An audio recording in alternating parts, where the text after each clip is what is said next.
Trending nga ang pagdalo ni Paolo Abilino sa Cebu para sa Sinulog Festival kung saan ay pati rito sabik na sabik ang mga panay na makita si Kim Chiu na kasama ang aktor. Nag-trending talaga kasi nga pinagkaguluhan siya ng bonggang-bongga Mildred sa Correct. Sinulog. Oo, ayan no, Ayan, nakikipag-usap siya talaga. Ang ganda-ganda ni Kim dyan, oh. Correct. At tinatanong siya kung nasaan si Kim talaga, 'di ba? Every time na may ganun naman ang mga love team, tinatanong talaga yung ano mo, yung kapareha mo. At sabi niya, kasi Sunday 'yon eh. 'Di ba? Bali pa raw nga siya na isinagot dahil imbes na yung pang Lunes hanggang Sabadong show ni Kim ang banggitin niya. Ay ang imbes na pang Sunday na show yung banggitin niya, binanggit niya yung isang show ni Kim.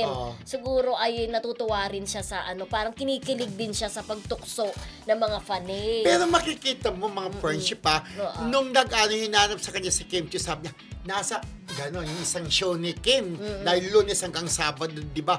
Pero makikita mo yung smile ni Paolo, parang talagang kakibig kanya mga ngiti, halata mong inlababo, di ba? Parang nung nabanggit ang pangalan ni Kim Chiu, makikita mo, tingnan mo yung picture niya, yung sa video, ang gwapo, tsaka sabi nga ng mga Cebuano na first time nakita siya sa in Cebuano, Fresh yan, no? ang gwapo, Kahit ang cute, may cute. Oo.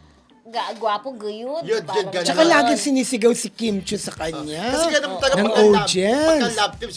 Pero meron pa nga, sabi ni Tapet Roque, kaibigan natin, yung iba daw kinukumpara sa ibang artista na nasa Sinulog. Si ano daw, talagang full pa rin ng isban-isban. Yung iba daw artista, dahil mainit, medyo nagsusuplat din na daw. Alam mo, Sino kaya yun? ako nakasama ko si Paolo sa mga event, di ba? Talagang tahimik lang siya. Tahimik lang. Pero once na nasa entablado na siya, game na ang lolo nyo. Pero Talagang- parang game na game naman siyang sinasagot yung mga nandun siya sa float, 'di ba? May mga nagtatanong. Hindi ka rosa. Hindi ka Float. rosa, 'di ba? Andun yung mga babae, asan si Kim? Asan si Kim? 'Di ba? Parang tinatanong gano'n, nga. tinatanong talaga. Na talagang nakadikit na talaga yung pangalan niya kay Kim Chiu, 'di ba? True. Siguro ganun din, pagka si Kim, hanapin din sa kanya si Yung Paolo. sinulog last year ng 2025, hinanap naman si Paulo kay Kim. Baka kasi ngayon, Oo. baka kasi yung budget, pag dalawa sila, masyadong mahal. Madugo. Pinaghiwalay na lang sila. Inuna si Kim.